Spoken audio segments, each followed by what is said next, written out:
Philosophical from the Rap Review Room, and today we have another album review. But let's first get to the business out the way. Make sure you guys like, share, and subscribe. Also, comment on some of the content you guys are feeling, not feeling. I love the debate in the comments about certain artists, certain albums. We definitely can have that discussion.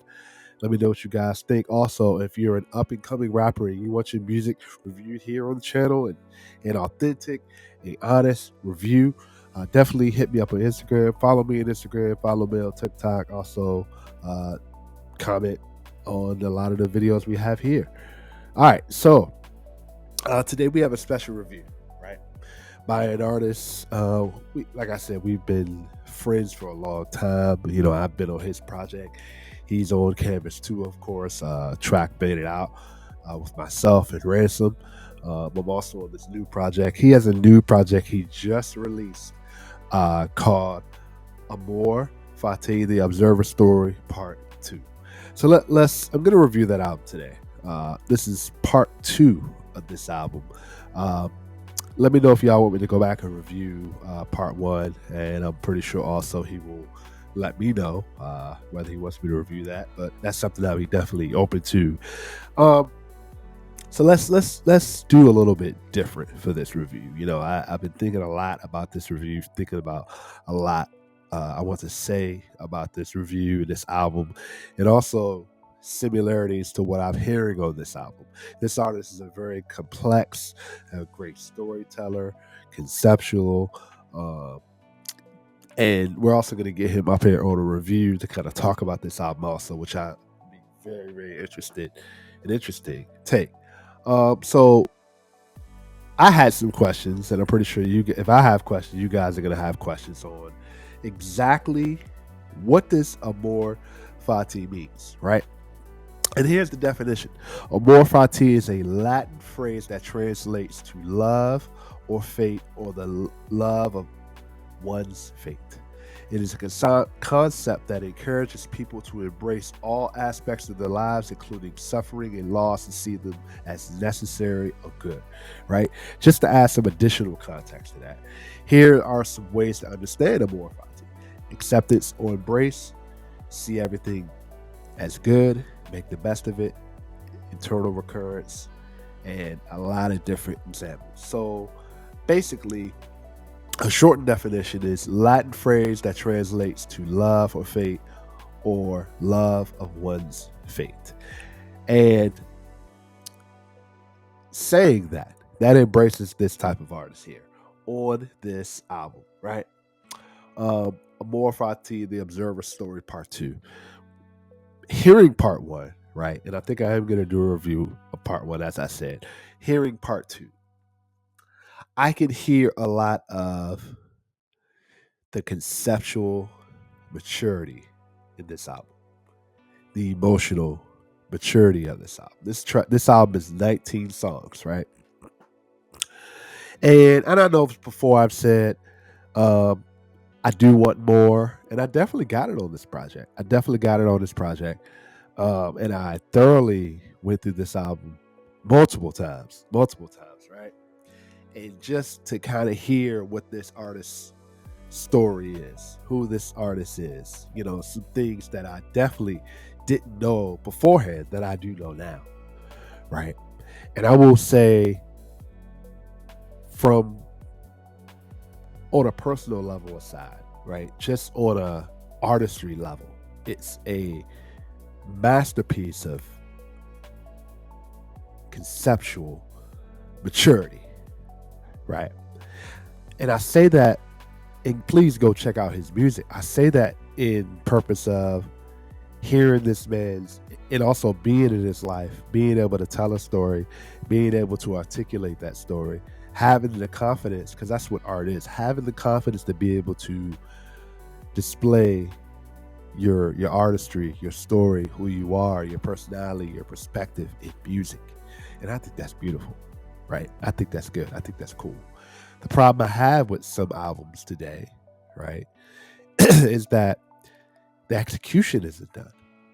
And that execution, right, and we'll speak on the execution in a second, that execution can mean many different things: mixing, mastering, production, your voice inflection, um, the message, your bars, your writing. Why? Because I deal with it myself.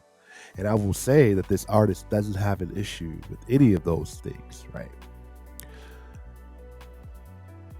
The the one thing I would say to him, right?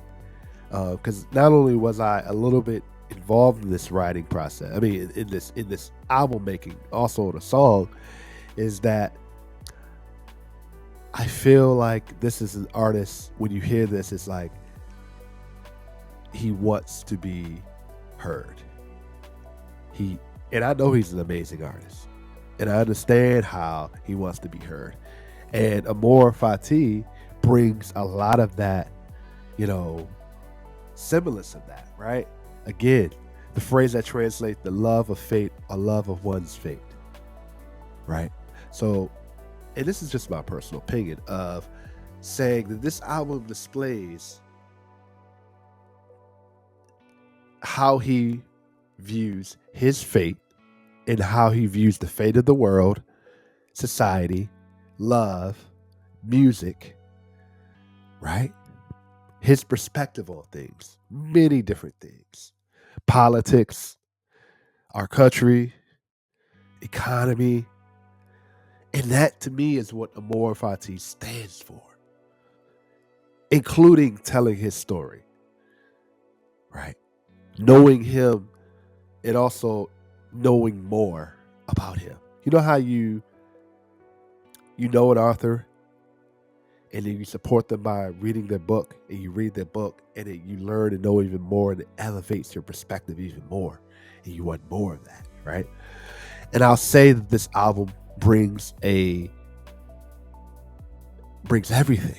It brings the hip hop, it brings the emotion, it brings the concepts, it brings the heart of Amor Fati, the love of one's fate, where he sees his fate going, and where he sees the things around him's fate. And I like that. And that's the conceptual album that you don't hear a lot every day. And this is part two, right? And just being able to do part two means that you're circling not only the different concepts of things that are going on, you're continuing to embrace, continuing to talk about, continuing to mature your perspective, continuing to bring that perspective to light. And I appreciate that, right? The problem is these type of albums like Amor Fati gets pushed to the bottom because these type of albums are about perspective and truth, making you look in the mirror at yourself, right? Too many artists, too many, even the audience, we look and we're looking for a certain perspective that someone else has, but we don't want to look at our own because that's the truth. This album, right, displays a lot of that, the fate of oneself. And that's the way I took this album, right? So let's talk about it track by track, right? Loaded Mind, right?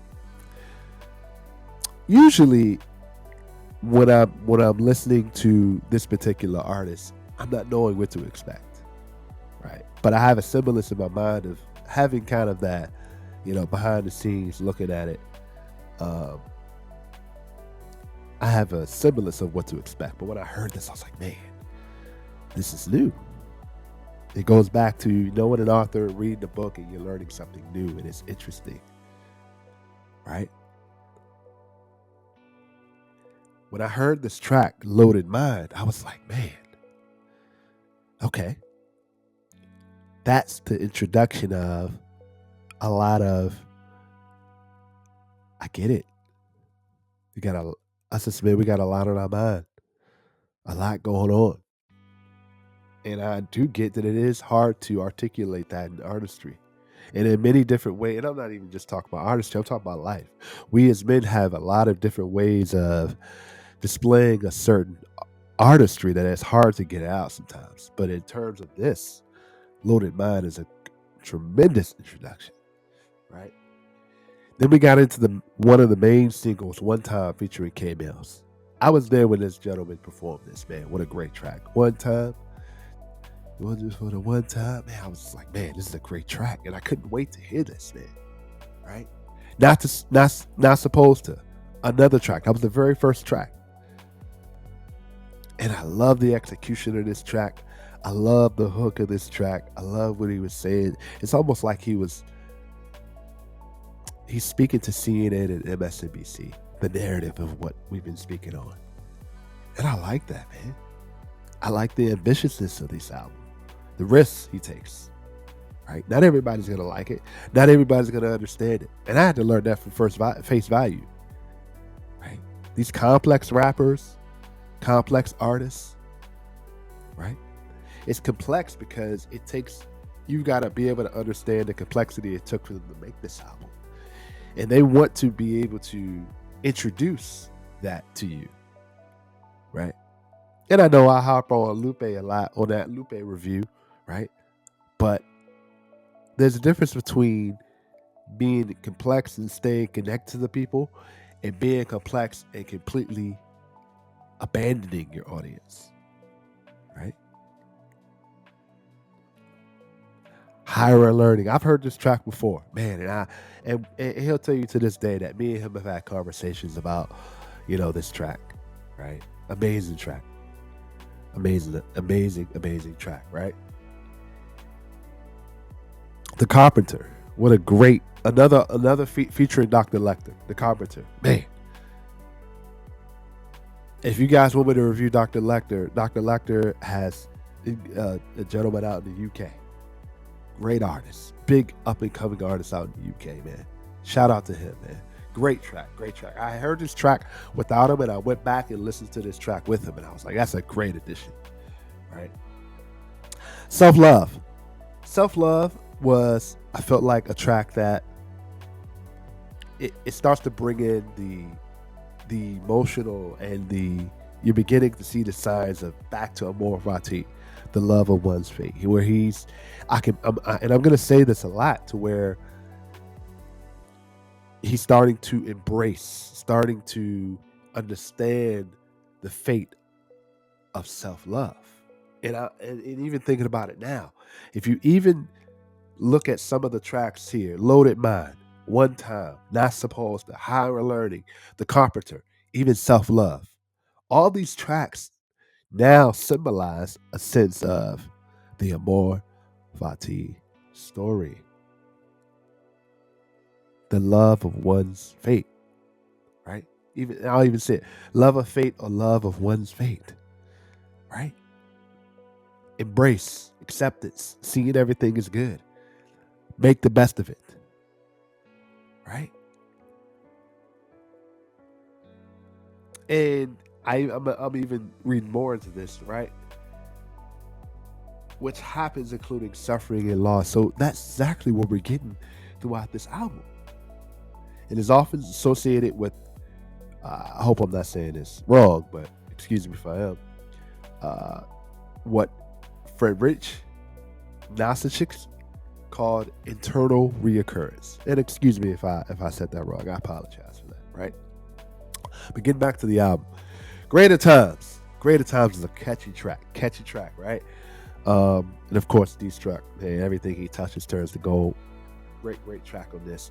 Grass is Greener. This was a track I felt, it was cool, it was good. And I understand it goes back to the conceptual feeling like the one self of Grass is Greener. I had heard this track before. This was a previous single before, Grass is Greener. So when I heard it again on the album, I was like, okay, all right. Burning Bush. So now we're getting into The Carpenter. Let's even speak on back on, and as I'm reviewing this, as I'm speaking to you guys, right?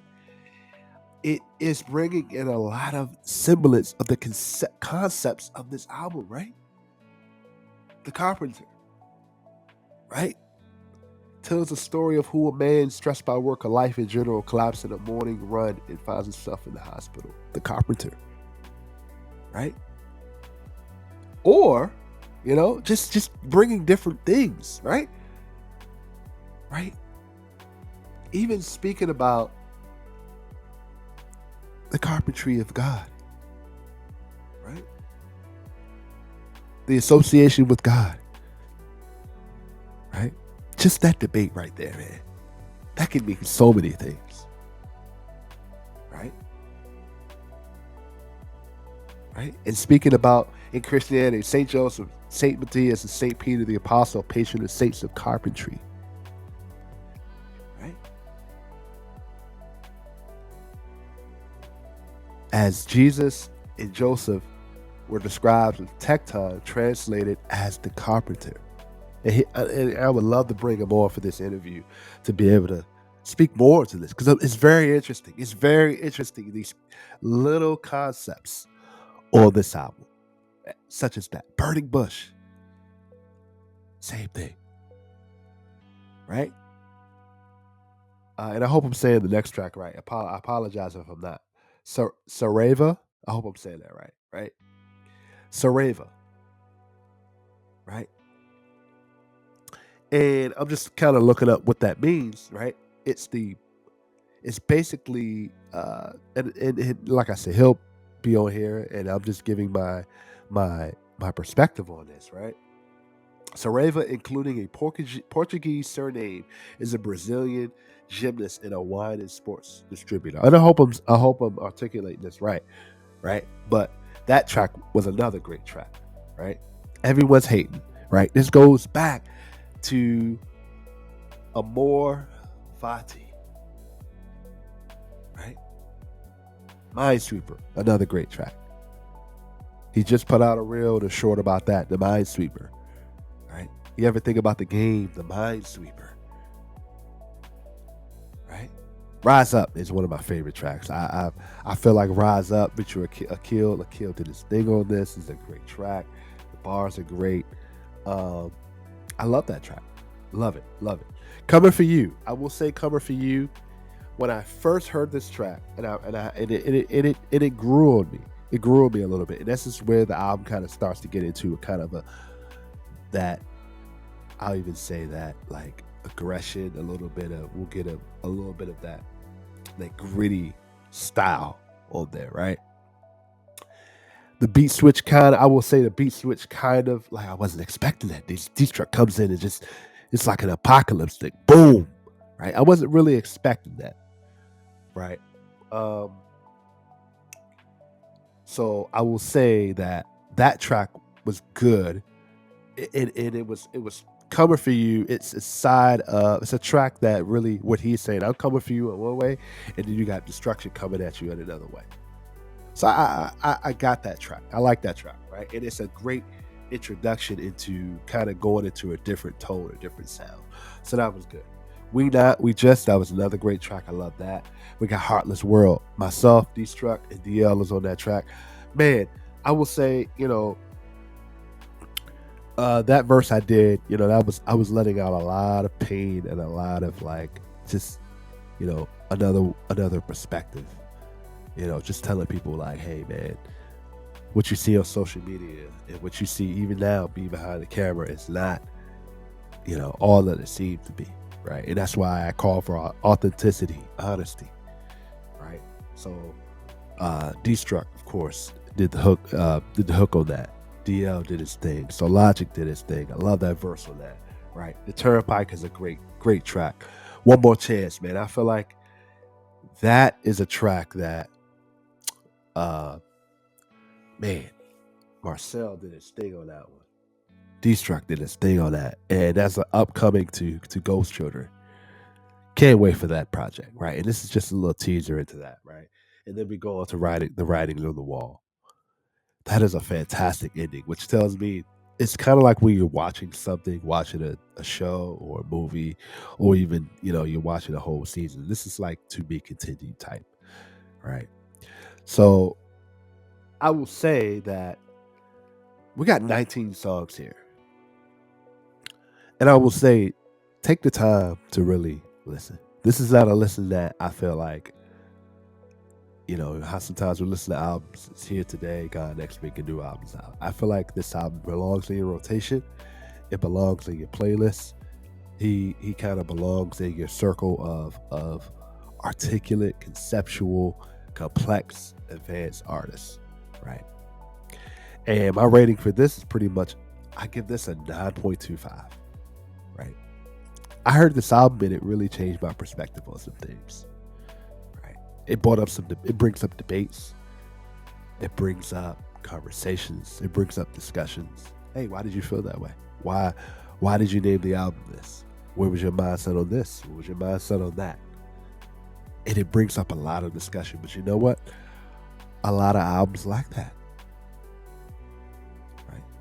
How do you, as an artist, do you feel you want to hear an album, a album for a week and hear today, gone tomorrow? No. This is an album, I will say, and he's continued to make projects and continue to climb up and get better and better in terms of it deserves your attention for years to come.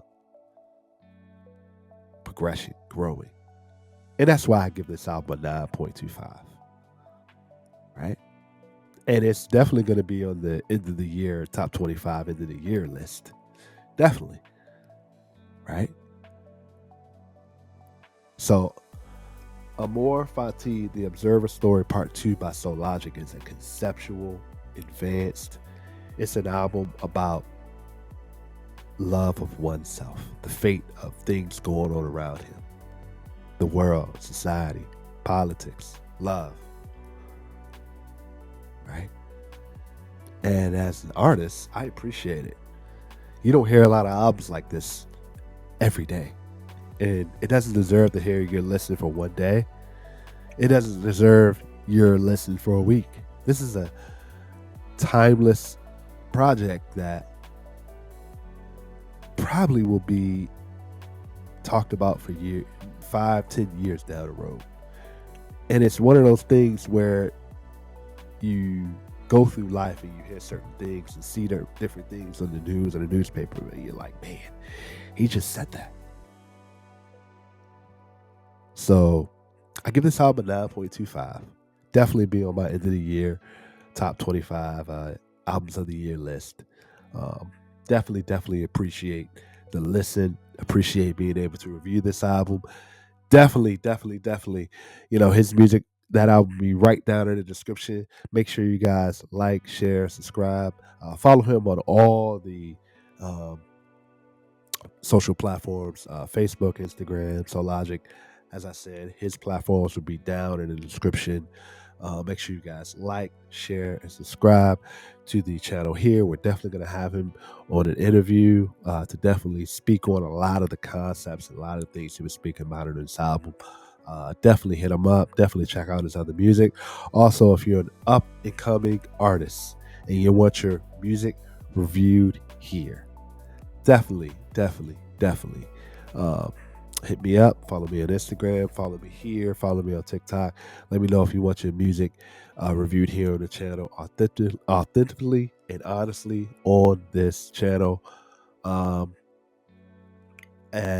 I just want to be able to, the sound, the tone, the concepts, being able to. This is a listen for everybody anyway. Whatever you got going through, whatever you got going on, take a listen to this album. Right, the way it sounds, the way it's built, the way it was made, you could tell it was. You know how you're molding clay, right?